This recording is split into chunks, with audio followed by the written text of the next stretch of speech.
À 10h26, heure locale, au-dessus de la mer d'Azov, un drone ukrainien Luty fonçait à toute vitesse vers une cible que la Russie ne pouvait absolument pas se permettre de perdre.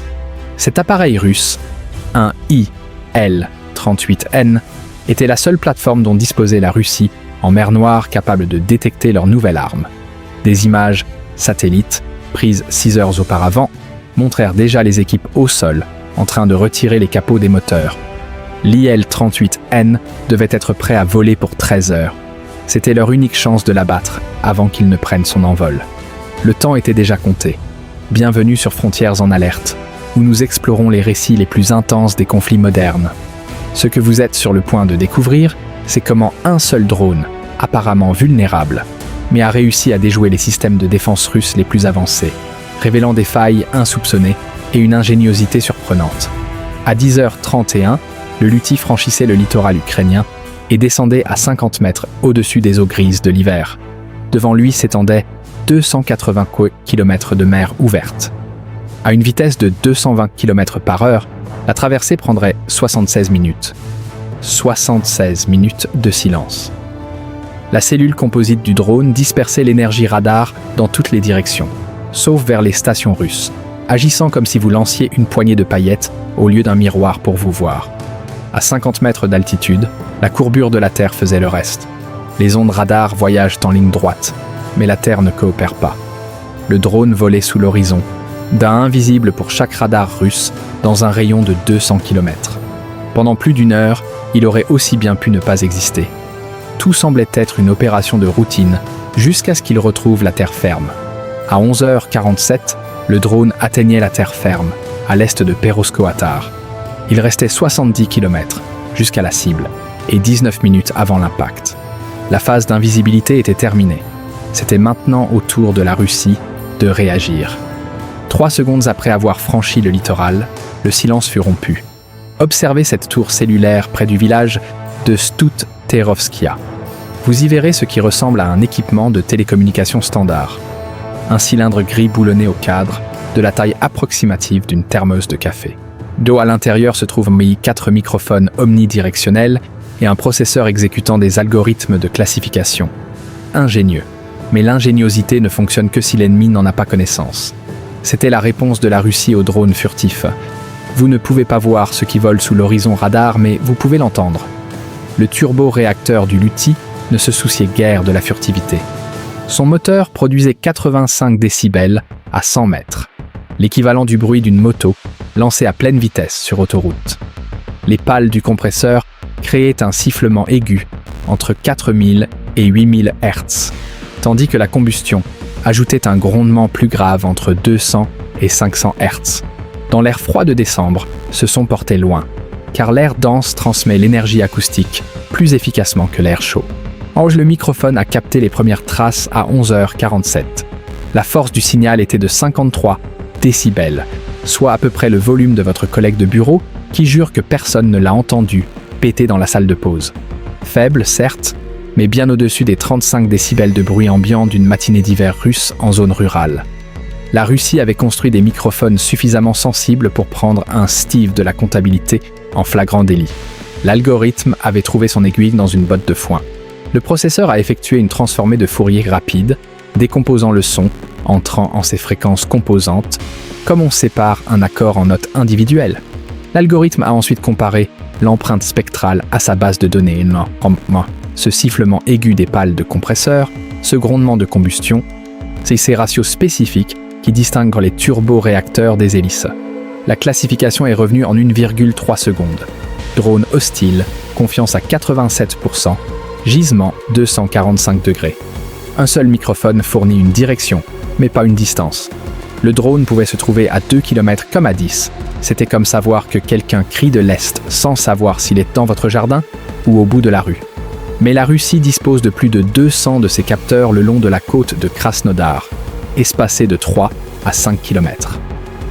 En 8 secondes, 3 autres microphones ont fait leur rapport, indiquant des gisements de 248, 251 et 243 degrés. L'algorithme de fusion a calculé l'intersection de ces lignes. Une simple trigonométrie, mais exécutée des milliers de fois par seconde. Une trace est apparue. drone hostile, position précise à 50 mètres, ligne de A, et aux mises à jour toutes les deux à 3 secondes. Le luthier n'en avait aucune idée, et même s'il l'avait su, cela lui aurait été égal. Le drone ne transportait aucun système d'alerte acoustique, car un tel dispositif n'existe pas pour un aéronef de cette taille. L'ordinateur de vol Skynode S affichait tous les systèmes comme normaux. Les coordonnées de la cible étaient verrouillées. Le travail de suivi de chacun de ces mouvements aurait tout aussi bien pu être celui d'un fantôme qui ignorait déjà qu'il était mort. Il restait 67 km jusqu'à la cible et 18 minutes avant l'impact. Encore suffisamment de temps si rien d'autre ne tournait mal. Les microphones pouvaient suivre le luthier à travers le Krasnodar, mais ils ne pouvaient pas l'abattre.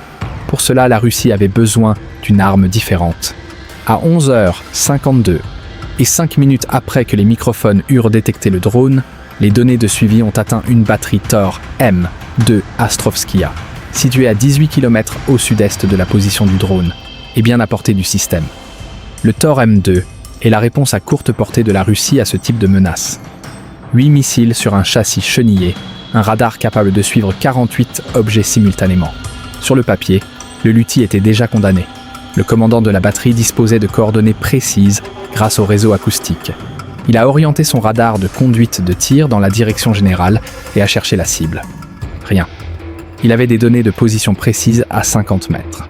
Son radar pouvait suivre un oiseau à 25 km, mais l'écran ne montrait qu'un ciel vide.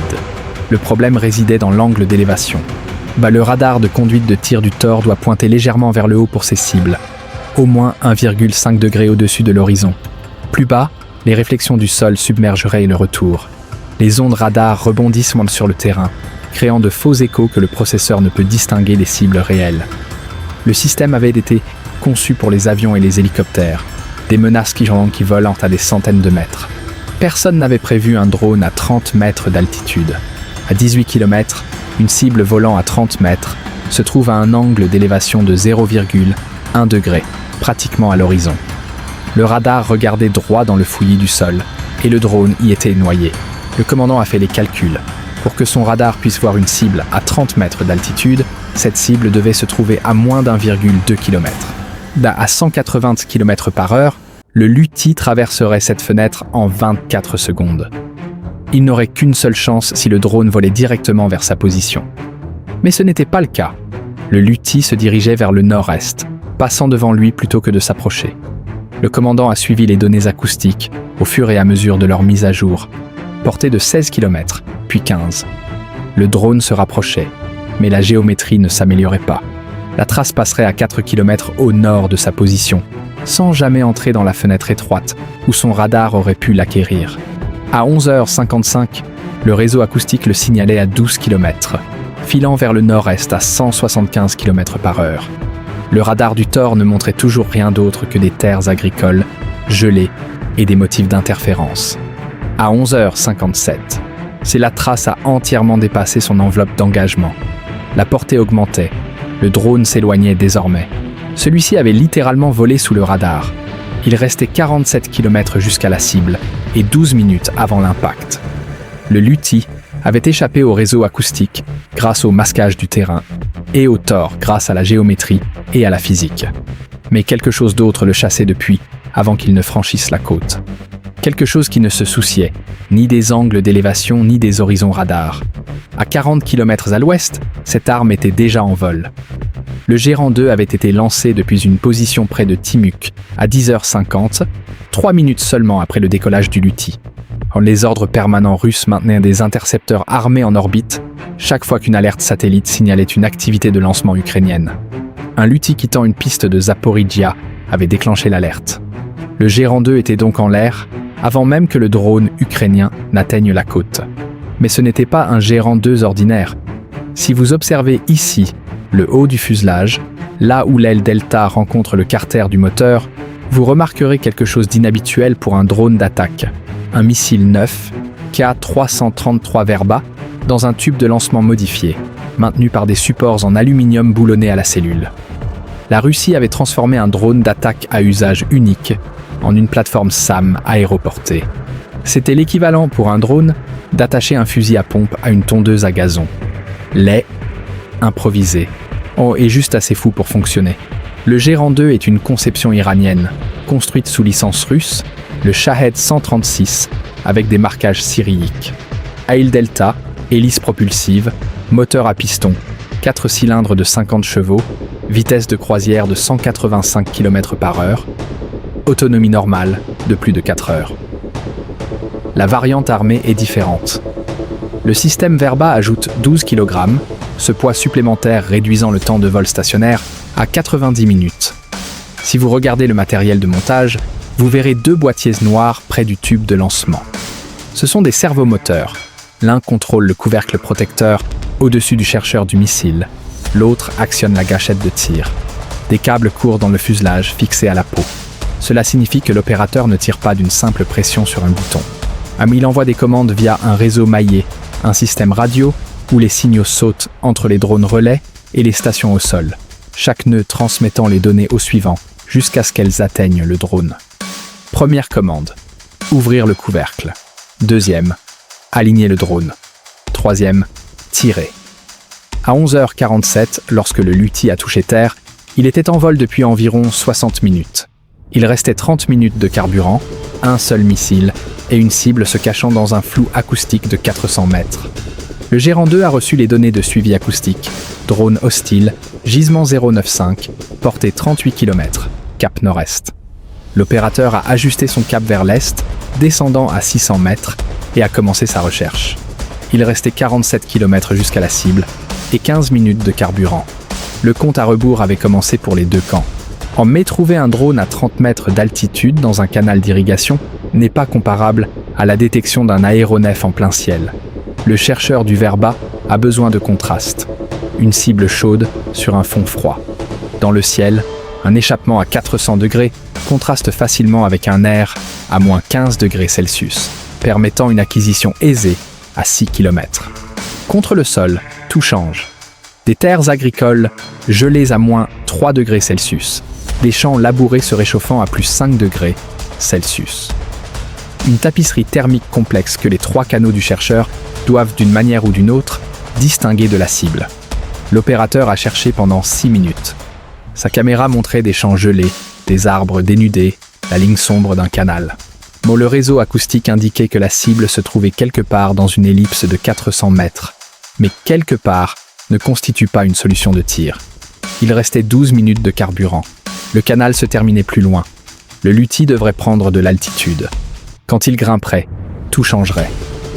À 11h59, le canal prenait fin.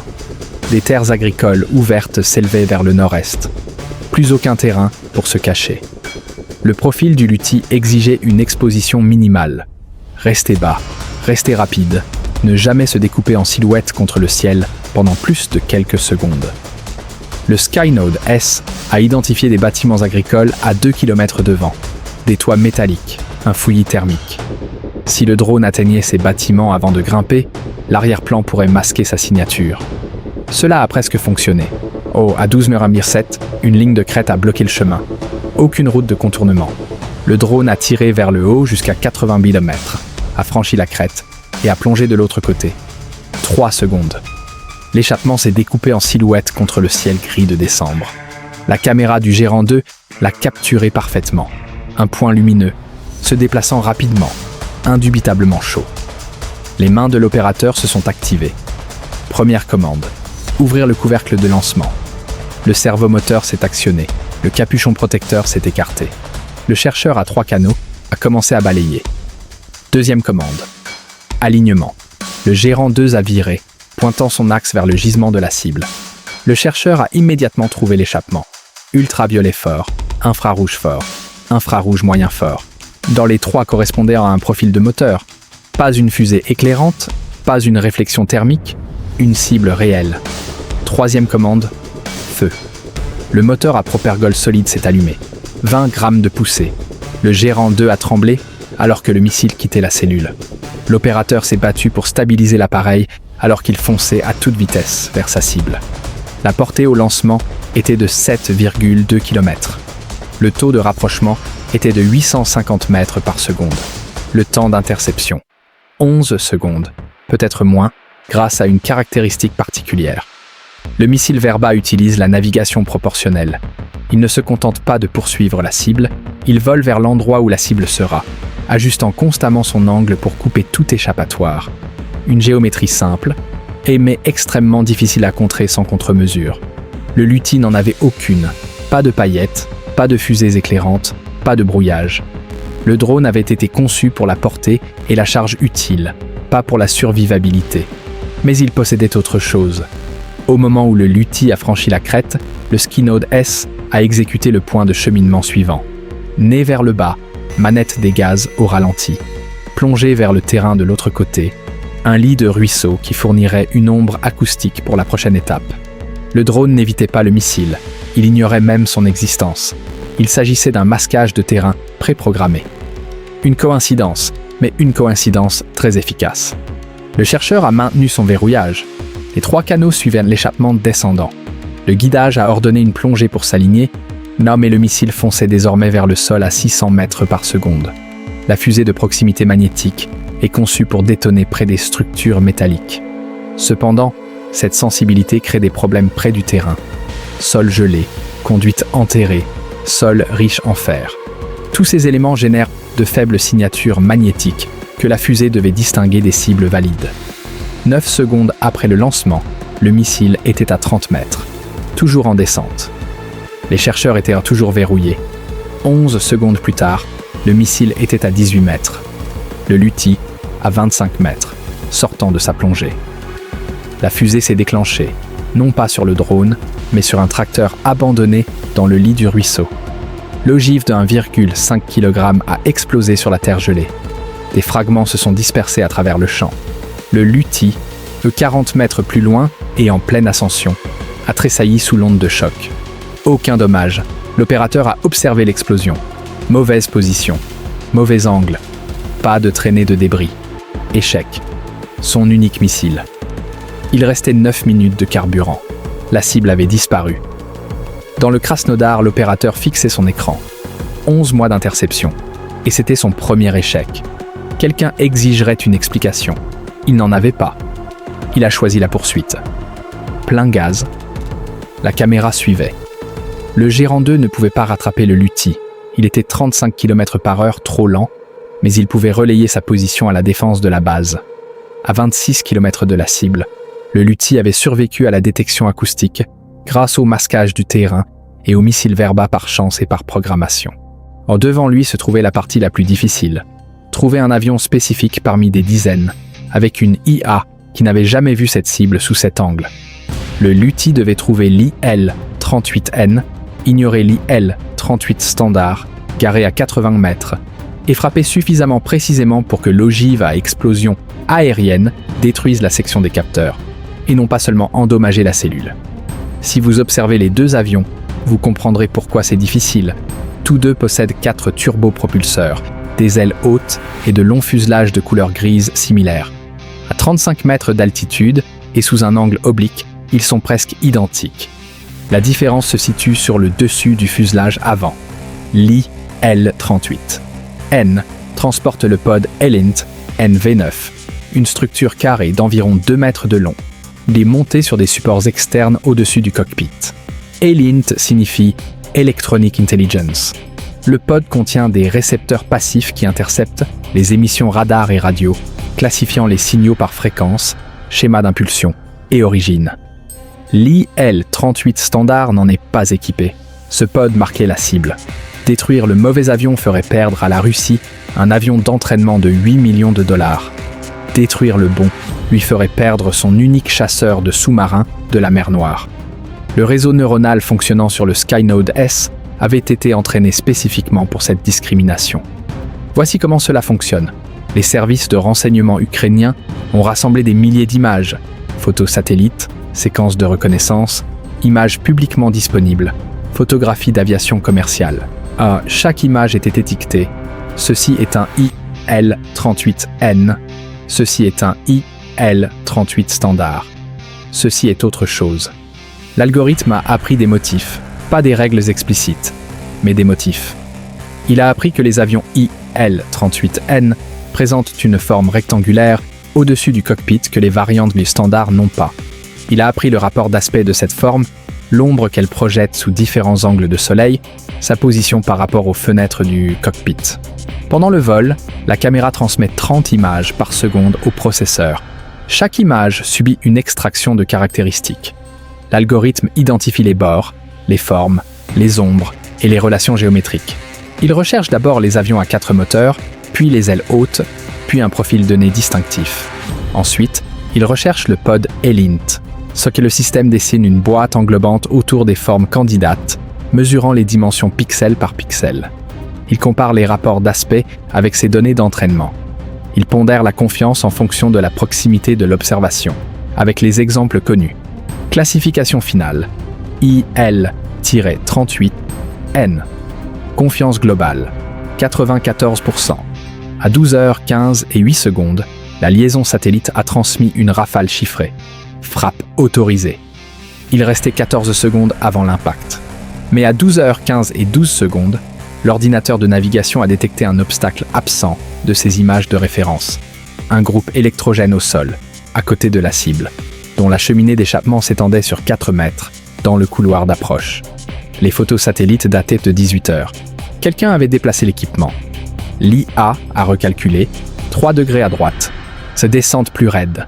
Cette correction a coûté 12 mètres de précision. À 12h15 et 19 secondes, l'IL-38 a rempli le cadre de la caméra. Le pod NV9 était clairement visible. Confiance de classification 97%. À 12h15 et 21 secondes, l'altimètre radar a mesuré 6,1 mètres au-dessus d'une surface. Cette surface était le fuselage supérieur de l'IL-38N. L'ogive, située derrière le cône en fibre de verre du LUTI, avait été conçue précisément pour ce moment. Si vous examinez la structure interne, vous comprendrez pourquoi les explosifs conventionnels n'auraient pas fonctionné. Une bombe standard détonne au contact, créant des dommages localisés en un seul point. Contre un avion de 40 mètres, vous pourriez détruire une section tout en laissant les systèmes critiques intacts. Les services de sécurité ukrainiens devaient réaliser une lobotomie. Alors, l'ogive à explosion aérienne contient une charge explosive centrale entourée de 2000 fragments d'acier cubique, d'environ 8 mm de côté, emballés dans une matrice polymère. Un altimètre radar situé dans le nez transmet des impulsions vers le bas, mesurant le temps de retour pour calculer la hauteur. Lorsque l'altimètre indique 6 mètres, la fusée se déclenche, mais la détonation n'est pas sphérique. L'explosif est à charge dirigée. Des surfaces incurvées dirigent l'énergie de l'explosion vers le bas et non vers l'extérieur. Les fragments accélèrent en un cône focalisé vers ce qui se trouve en dessous. Vitesse, 1800 mètres par seconde. Temps pour traverser 6 mètres, 3,3 millisecondes. Le motif d'impact a un diamètre d'environ 4 mètres, avec une densité de fragments de 40 impacts par mètre carré.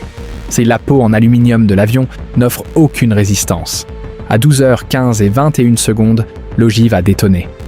Le cône de fragments a frappé légèrement en arrière du point de visée prévu, au-dessus de l'emplanture de l'aile plutôt que directement au-dessus du pod ELINT. L'évitement d'obstacles avait décalé la zone d'impact. Peu importait. Le pod NV9 a subi des centaines d'impacts directs. Boîtier rompu, réseau d'antennes déchiqueté, unité de traitement détruite. Le compartiment avant pressurisé, contenant l'ordinateur de mission NV4, avait disparu. Le NV4, le cerveau du système qui fusionnait les pistes radars, les contacts MAD, les données des bouées sonores et les interceptions électroniques, en une image unique capable de suivre 32 cibles simultanément, fut détruit en 3,3 millisecondes. Un impact secondaire a frappé la nacelle du moteur numéro 2. Les conduites d'huile ont été sectionnées, les conduites de carburant rompues, et un incendie s'est déclaré en quelques secondes. L'IL-38N n'a pas explosé de manière spectaculaire. Il a simplement cessé d'être un avion fonctionnel. Le radar NOLA existait toujours, mais rien ne traitait ses retours. La perche MAD était toujours déployée à l'arrière, mais rien ne lisait ses données. Les récepteurs de bouées sonores fonctionnaient toujours, mais rien ne fusionnait leurs entrées. L'avion n'était pas endommagé, il était lobotomisé,